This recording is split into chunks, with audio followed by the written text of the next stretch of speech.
কাজ শেষ করবে। প্রিয় বন্ধুগণ, গত পরশু দেখলাম দুয়েক লোক নিয়ে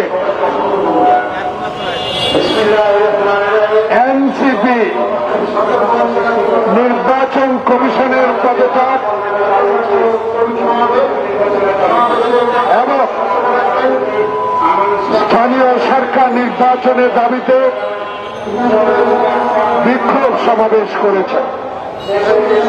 আবার গত কয়েকদিন ধরে ঢাকা দক্ষিণবাসী তাদের প্রিয় নেতা ইশরাককে আদালতের রায় অনুসারে শপথ বাক্য পাঠ করার জন্য দক্ষিণ ডিসিসি ভবনের সামনে অবস্থান নিয়েছে।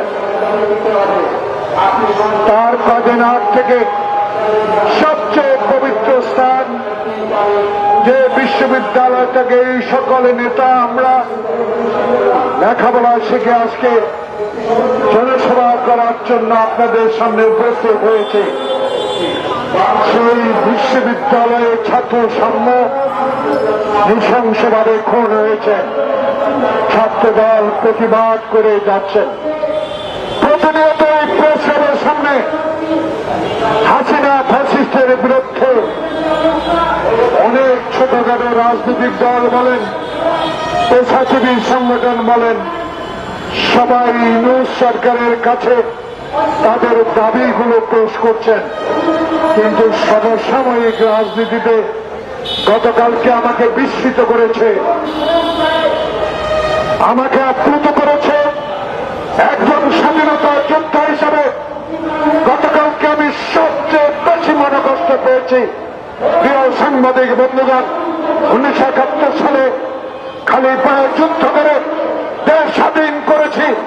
যেই দেশে থাকবে না বৈষম্য, যেই দেশে থাকবে গণতন্ত্র, যেই দেশে থাকবে একটি নির্বাচন, যেই নির্বাচনে দিনে হবে, সেই দেশের জন্য আমরা স্বাধীনতা এনেছিলাম।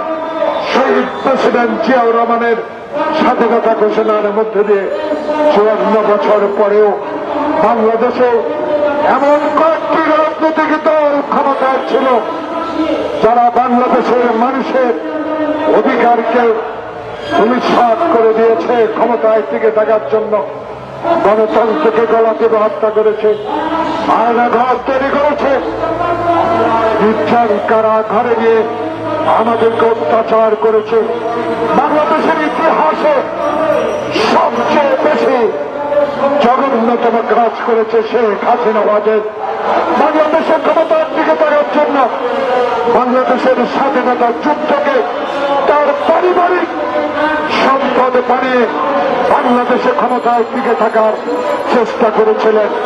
আল্লাহর কি রহমত, সেদিন আমাদের প্রিয় নেতা তারেক রহমানের সুশৃঙ্খল সাংগঠনিক শক্তির মধ্য দিয়ে আমরা সেদিন জুলাই আগস্ট বিপ্লবকে সমর্থন দিয়ে বাংলাদেশে আপনার মতো একজন সচেতন নাগরিক, যিনি বিশ্ব দরবারে আমাদেরকে অহংকারিত করেছেন, আপনি নবেন বিজয়ী, আপনি ব্যক্তিগত ইউনূস নয়, বাংলাদেশের 18 কোটি মানুষের ডক্টর মোহাম্মদ ইউনূস।